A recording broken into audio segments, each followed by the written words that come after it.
Hello, in this video I'm going to show you how to delete a scene in VSCO. So, first of all, you want to open the VSCO app, so just click on the VSCO icon on your screen or maybe in your menu, app menu. If you have an Android, it works the same on the iPhone, so it doesn't really matter.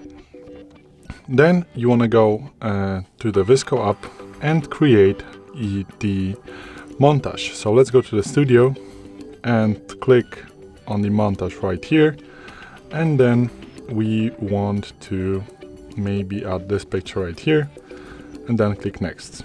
If you want to add a scene, so let's just click on the add scene, then click on the layout we want to add.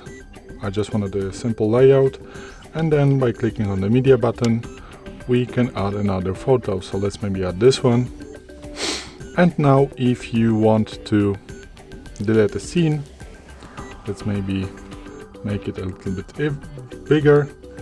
You just want to create on the scene that you want to delete, and then right here you have delete button. So just click on it and click then delete a scene. So this is it. This is how you can delete a scene and a montage on a VSCO. So thanks for watching. I hope this video helped you.